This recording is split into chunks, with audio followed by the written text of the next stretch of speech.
Rorke's Drift was a decisive battle between the smaller but better armed British and the Zulus. Now, this showcased the overpowering technological might of the colonial invaders. And our song Rorke's Drift is about that battle.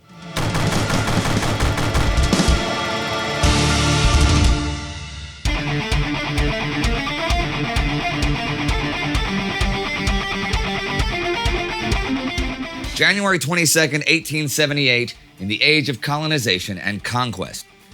By now, the British ultimatum to the Zulu nation to both withdraw and disband their troops had expired.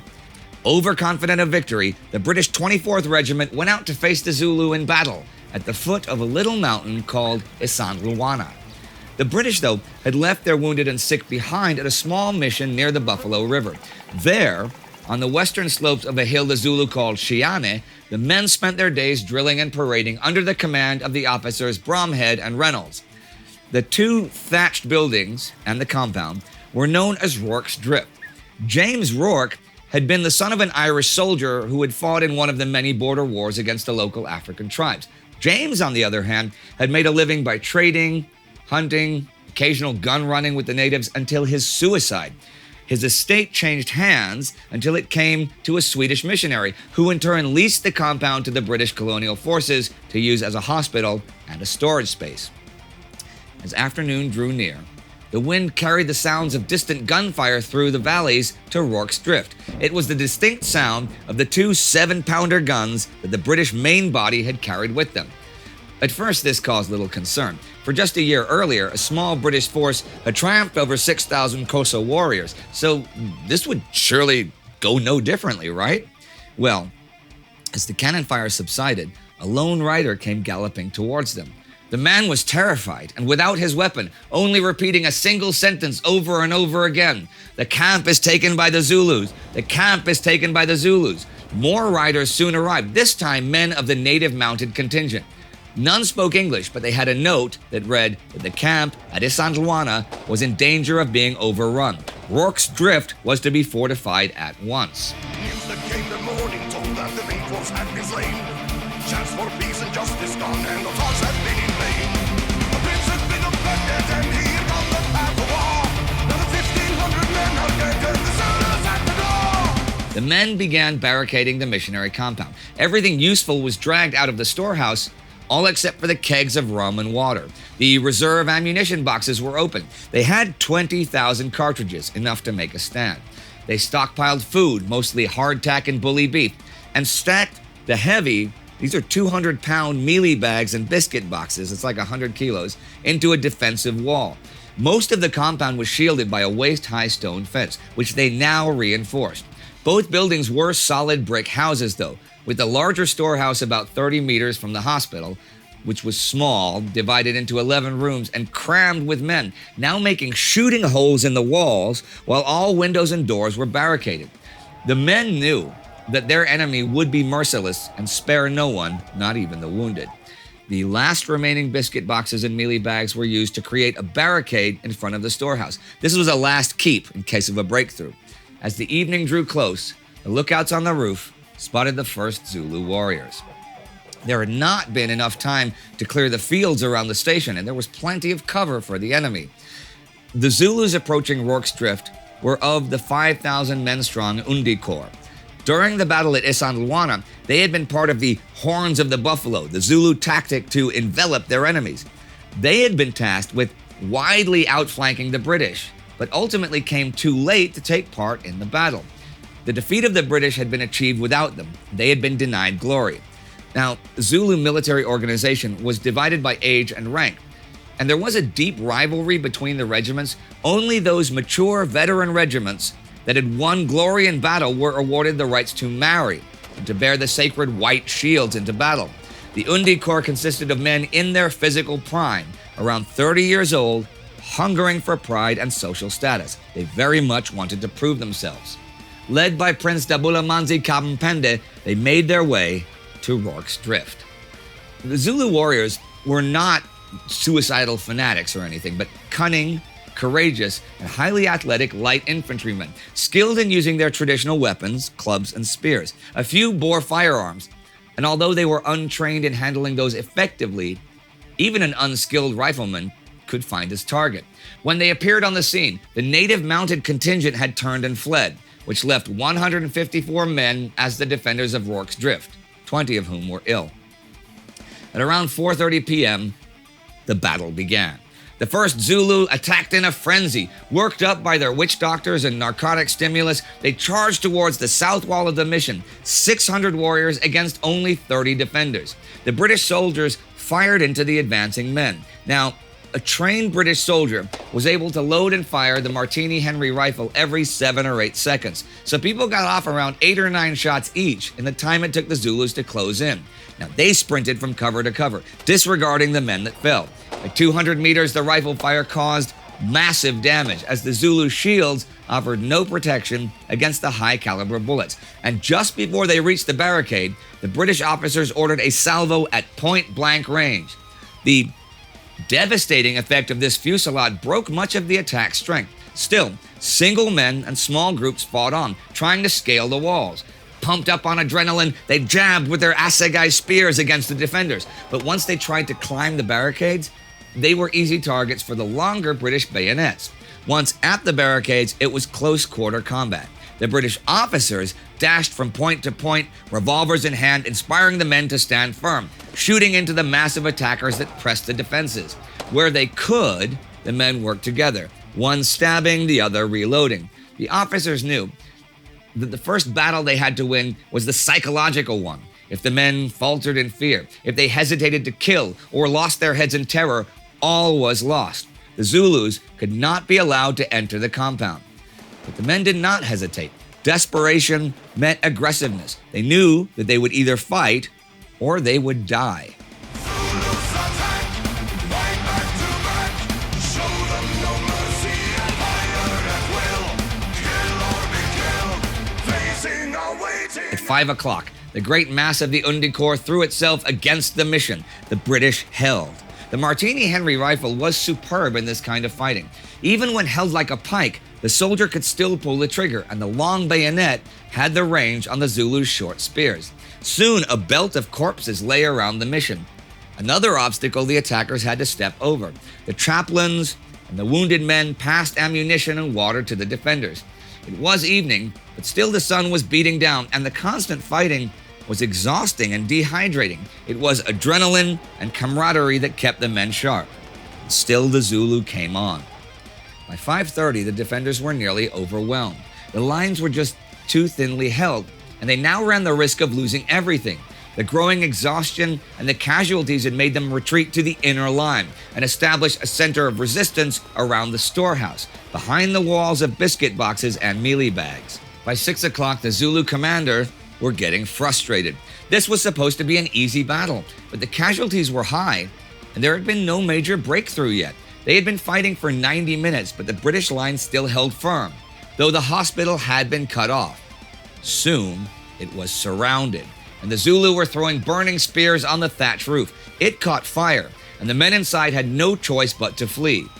Everything played out in a few minutes. Men jumped out of the windows, some making a dash across the compound. Others tried to carry the wounded and sick with them, while others fought the Zulu, who were now breaking through the doors. They were cut down by the Zulu. It was now all down to the final perimeter. As the sun began to set, they made a massive attack to overwhelm the defenders. There were no tactical maneuvers here. They either broke them or they did not. Once again, they were beaten back. Darkness fell at 7 o'clock. British ammunition was running low, and rifles were running hot from constant use. Again, the Zulus tried to throw assegai wrapped in burning grass on the storehouse roof, but this time they were shot down in the attempt. Slowly but surely, the Zulu spirit was wavering. Throughout the night, the aggressive chanting was heard around the compound, but the major weakness of the Zulu, their lack of a supply system, was getting to them. They were hungry, they were thirsty, and they were exhausted. It was a sleepless night for the defenders, but as dawn broke, the Zulu were gone. The Zulu host may still appear, but they would no longer attack. After a while, the British ventured out onto the battlefield. They searched the remnants of the hospital for survivors, but it was a gruesome sight. The Zulu had hacked their comrades to pieces. The official report said that 350 Zulu were counted dead, but according to diaries, it was many hundreds more. At 8 a.m., a relief company finally appeared, and Rorke's Drift was saved. 11 Victoria Crosses, the most ever awarded to a regiment for a single action, would be awarded to the defenders for a victory against a force that had outnumbered them by far. Now, that might sound like just another heroic tale of a ragtag squad of outnumbered men spending their last bit of strength to defend themselves against an onslaught of madmen. Madmen who they had come to rescue from a life in hardship by bringing them into the modern age. And that's sure as hell how the British portrayed it and saw it. But let's think of this from the Zulu perspective for a moment. To them, it was a fight against an invading enemy, an enemy that came with superior weapons, an enemy that came to impose on the Zulus strange customs, an enemy that wanted to change the structure of Zulu life and culture, an enemy that had already shown a willingness to steal and exploit, and an enemy that knew nothing of the Zulu ways, showed no pardon, and knew no mercy. There is merit, perhaps, to both ways of seeing it, but in the aftermath of the Battle of Rorke's Drift, what the Zulus would remember most was probably the improvised gallows used to hang hundreds of the captured Zulu fighters as punishment for daring to attack this invader with such primitive fury. Executions for daring to kill these British men who thought themselves superior, and indeed were superior, in the art of mechanized killing.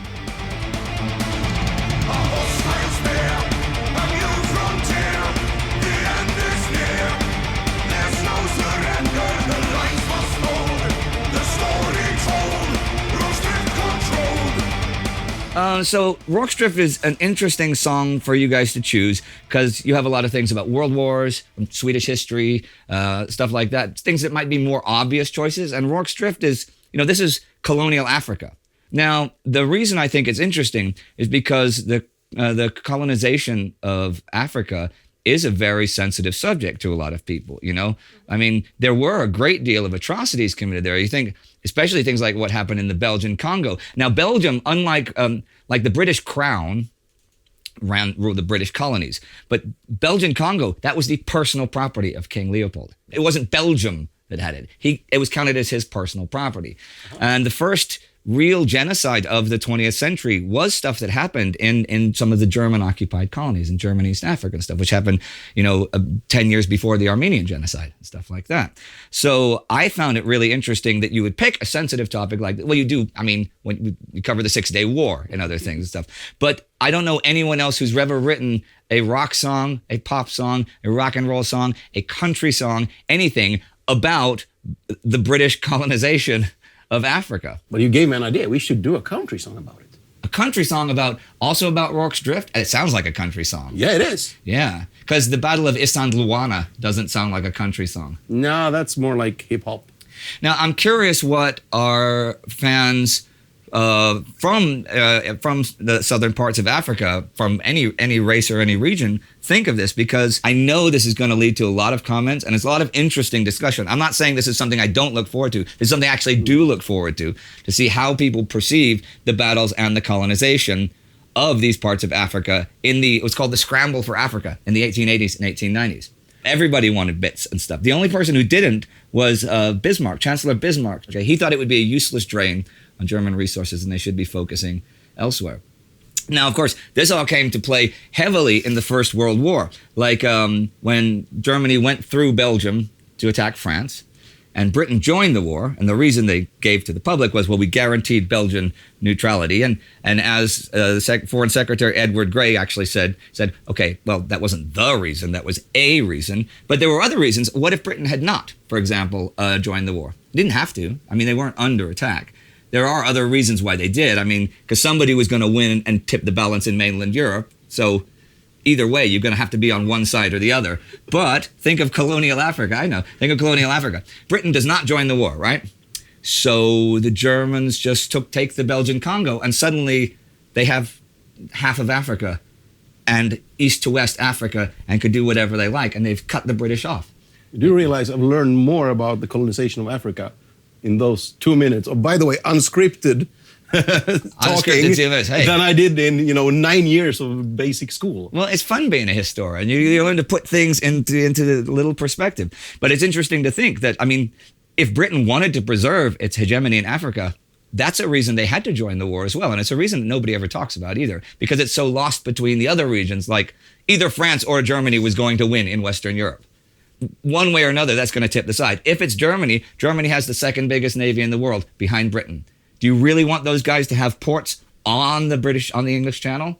No. So there's another reason to join France instead of joining Germany. So there were a bunch of reasons why Britain really had to join the war, although the best way to tell your people that you're joining the war is not to say, well, we don't want the Germans to take the Belgian Congo, because nobody cares about that at home in Britain.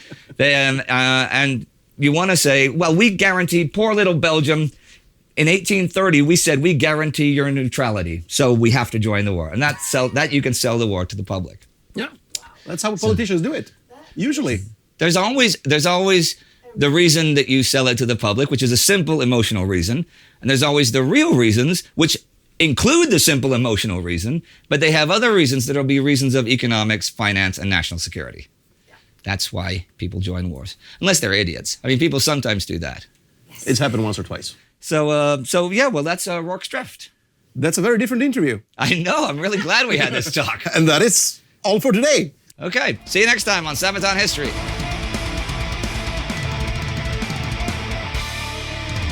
All right, everyone. That's it for today. And you know the drill. Playlist right there. Patreon. World War II. Time Ghost. See you soon.